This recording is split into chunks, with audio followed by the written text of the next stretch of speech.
morning, everybody. Today's Sunday, February 1st, the King of the Hammers. Our mission is starting today. So we'll ask Nick here, and he's going to update you on what is this beautiful thing that we're standing inside right now. Oh yeah, this is our tent.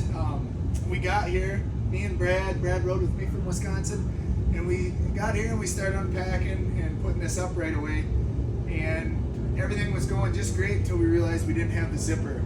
The main zipper on this, it holds the roof on, it holds the sidewalls on. It's the one piece that you cannot do anything without it. So moral of the story is nobody knows what happened to it. We have no idea, but we called the company in Minnesota.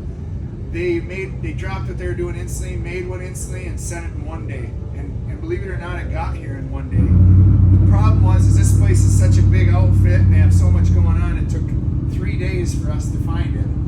And we did find it, and we got it all up, and now everything's good. We got heat, we got just dust-free, nice heated area that really makes it professional and pretty awesome to be able to work and hang out. Everybody's can be comfortable now. You're not cooped up just in a trailer, or cooped up just outside in the cold or in the dust. It's pretty slick. It looks good. Yeah. It matches your beautiful black semi. Yeah. Nice professional appearance. Speaking of professionalism, let's talk about this car. Where were we at with the mechanics? Where were we at with the setup? And how about your experience actually driving this vehicle? Yeah.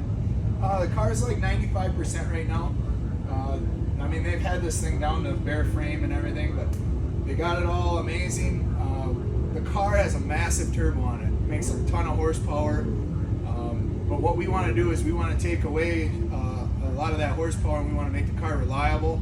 So what we're going to do is we have a meeting with Evolution Power Sports. The car's going over there. They're going to see what they can do to tune that power level down, bring up more bottom end in the car, and really make the car more drivable in the desert for the rocks and everything. As far as time in the car, the only time I have in a Can-Am in my entire life side by side was driving this up to Tech.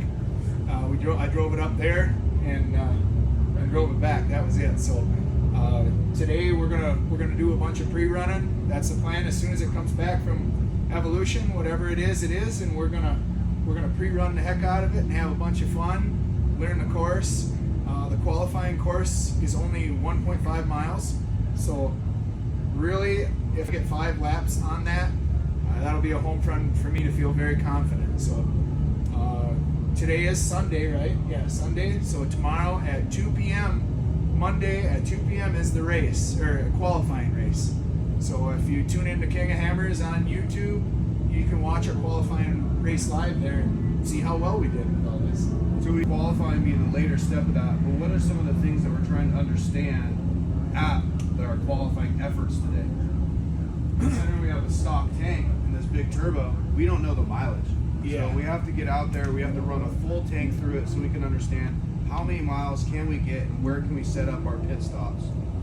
Fuel consumption's a big deal, especially with a car with this much power, and you know, however Evolution does with the tune, that's a really big deal. And also, like, when cars make this much power, belt temperature, you know, how hard I can push the car.